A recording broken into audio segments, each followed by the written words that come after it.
Fine ನಾನು ಇದೀಗ ರಮೇಶ್ ಸರ್ಗೆ ಒಂದು ಪ್ರಶ್ನೆ ಆಯಿತು, ನಾನು ಕೇಳಿಬಿಡ್ತೀನಿ ಸರ್. ಯಾವಾಗಲೂ ನಾವು ರಡಾರ್ ಅಂತೀವಿ, ಸ್ಯಾಟಲೈಟ್ ಸಿಸ್ಟಮ್ಸ್ ಅಂತ ಮಾತಾಡ್ತೀವಿ.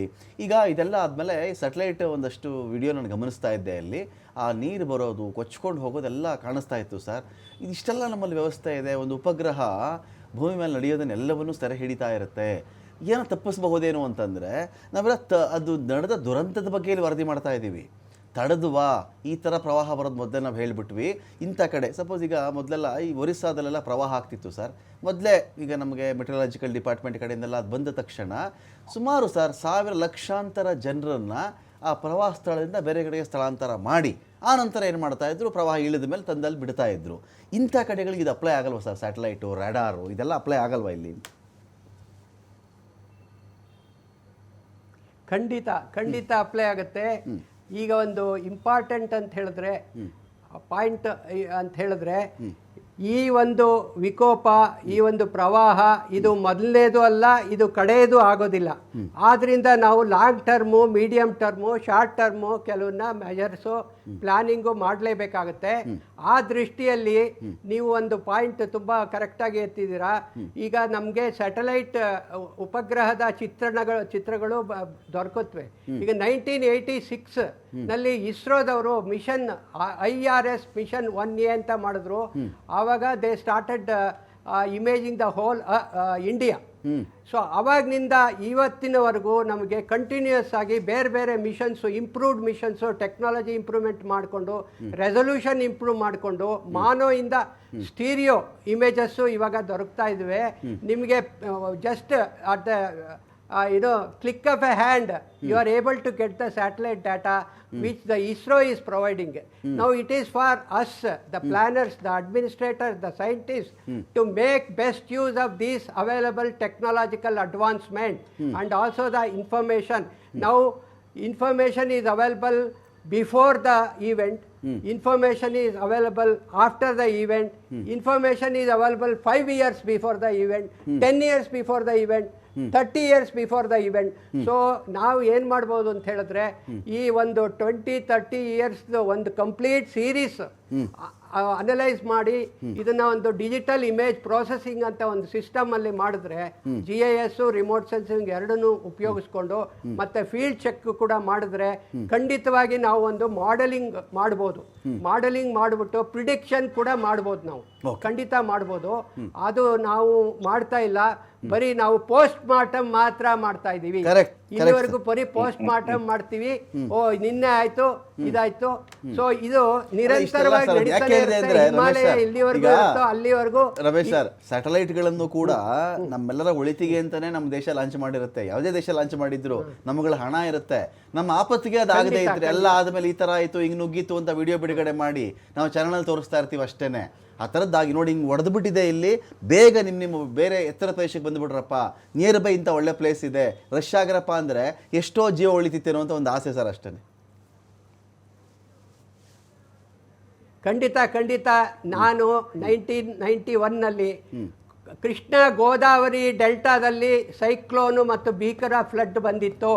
ಅದೇ ಸಮಯದಲ್ಲಿ IRS ಚಿತ್ರಗಳನ್ನ ಮತ್ತೆ ಈ ಲ್ಯಾಂಡ್ಸ್ಯಾಟ್ ಇಮೇಜರಿ TM ಡೇಟಾ USದು ಅದೆರಡನ್ನೂ ಉಪಯೋಗಿಸ್ಕೊಂಡು ನಾನು ನನ್ನ ಟೀಮ್ ಜೊತೆಗೆ ಆ ಏರಿಯಾಗಳಿಗೆಲ್ಲ almost 2 days within that area which was inaccessible because of the clouds, heavy clouds and the transportation was cut off, infrastructure was cut of.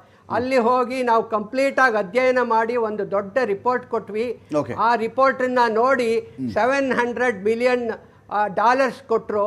So ನಾನು ಆ ರೀತಿ ಒಂದು 3-4 ಪ್ರಾಜೆಕ್ಟ್ಸ್ ಮಾಡಿದ್ದೀನಿ. ಬ್ರಹ್ಮಪುತ್ರ ನದಿಗೆ ಪ್ರಾಜೆಕ್ಟ್ ಮಾಡಿದ್ದೀನಿ, ಮತ್ತೆ ಜೇಲಂ ನದಿಗೆ ಪ್ರಾಜೆಕ್ಟ್ ಮಾಡಿದ್ದೀನಿ, Andhra Pradesh cyclone and flood ಏರಿಯಾಗೆ ಪ್ರಾಜೆಕ್ಟ್ ಮಾಡಿದ್ದೀವಿ.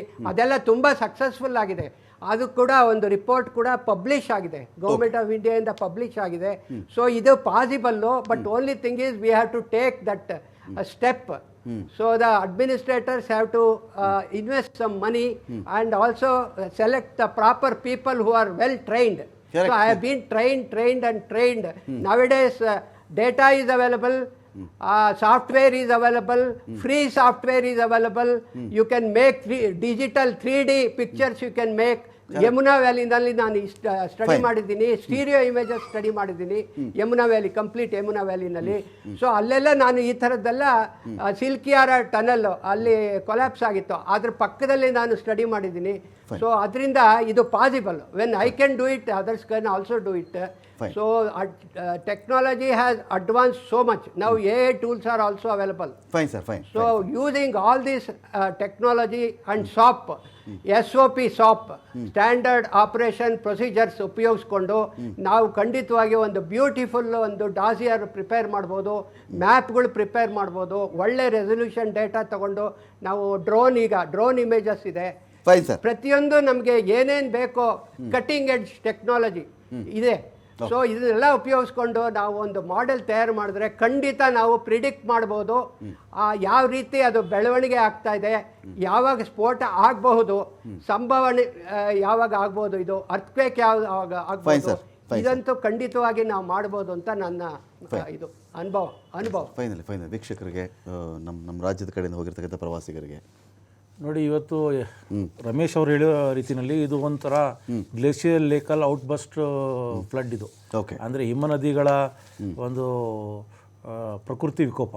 ಸೊ ದುರ್ಗಮ ಪರ್ವತ ಪ್ರದೇಶಗಳಲ್ಲಿ ಯಾರ್ಯಾರು ಅಲ್ಲಿ ಸಿಗಾಕೊಂಡಿದ್ದಾರೆ ಅಥವಾ ಯಾರು ಸಂಕಷ್ಟದಲ್ಲಿದ್ದಾರೆ ಅವ್ರನ್ನ ರೆಸ್ಕ್ಯೂ ಮಾಡುವಂಥ ಕೆಲಸ ಇವತ್ತು ಕರ್ನಾಟಕ ಸರ್ಕಾರದ ಅಧಿಕಾರಿಗಳು ಅದನ್ನು ಮಾಡ್ತಾರೆ. ನಿರಂತರವಾಗಿ ಸಂಪರ್ಕದಲ್ಲಿದ್ದಾರೆ, ಕೇಂದ್ರದ ಸಂಪರ್ಕದಲ್ಲೂ ಇದ್ದಾರೆ. ಕರ್ನಾಟಕ ರಾಜ್ಯ ಸರ್ಕಾರ ಇವತ್ತು ಭಾಳ ಪ್ರಾಮಾಣಿಕವಾಗಿ ಇವತ್ತು ಯಾರು ಸಂಕಷ್ಟದಲ್ಲಿದ್ದಾರೆ, ಯಾರು ತೊಂದರೆಯಲ್ಲಿದ್ದಾರೆ, ಅಥವಾ ಅಲ್ಲಿ ಏನಾದರೂ ಅಕಸ್ಮಾತ್ ಸಾವು ನೋವುಗಳು ಏನಾದರೂ ಆಗಿದ್ರೂ ಎಲ್ಲರಿಗೂ ಒಂದು ವ್ಯವಸ್ಥಿತವಾದಂತಹ ಒಂದು ವ್ಯವಸ್ಥೆಯನ್ನು ಮಾಡ್ತಾರೆ. ಈ ಸಂದರ್ಭದಲ್ಲಿ ನಾನು ಕರ್ನಾಟಕದ ರಾಜ್ಯದ ಜನರಿಗೆ ಒಂದು ಅಶ್ವಸ್ಥವಾಗಿ ಹೇಳಬಲ್ಲೆ. ಫೈನ್, ಥ್ಯಾಂಕ್ ಯು ಇರ್ಷಾದ್ ಅವರೇ, thank you Amarnath sir, thank you Ramesh N R sir. ಸಾಕಷ್ಟು ವಿಷಯಗಳ ಬಗ್ಗೆ ತಾವು ಮಾತಾಡಿದ್ದೀರಿ, ಥ್ಯಾಂಕ್ ಯು ಸೋ ಮಚ್. ಸುರಕ್ಷಿತವಾಗಿ ನೇಪಾಳದಲ್ಲಿ ಸಿಕ್ಕಾಕೊಂಡಿರ್ತಕ್ಕಂತಹ ಎಲ್ಲ ಜನ, ನಾನು ಬರೀ ಭಾರತೀಯರು, ಕರ್ನಾಟಕದವರು, ತಮಿಳುನಾಡವರು ಅಂತ ನಾನು ಮಾತಾಡಲ್ಲ, ಪ್ರತಿಯೊಬ್ಬ ಮನುಷ್ಯ ಕೂಡ ಅಲ್ಲಿ ಯಾರೇ ಸಂಕಷ್ಟದಲ್ಲಿದ್ದಾನೋ ಅವನಿಗೊಂದು ಆಹಾರ ಸಿಗಲಿ, ಅವನಿಗೊಂದು ಒಳ್ಳೆ ಅಲ್ಲಿಂದ ವಾಪಸ್ ಬರಲಿಕ್ಕೆ ಒಂದು ವ್ಯವಸ್ಥೆ ಸಿಗಲಿ, ಮೃತಪಟ್ಟಂಥವರ ಮೃತದೇಹಗಳು ಕೂಡ ಅದೇ ರೀತಿಯಲ್ಲಿ ಅವರವರ ಮನೆಗಳಿಗೆ ತಲುಪಲಿ.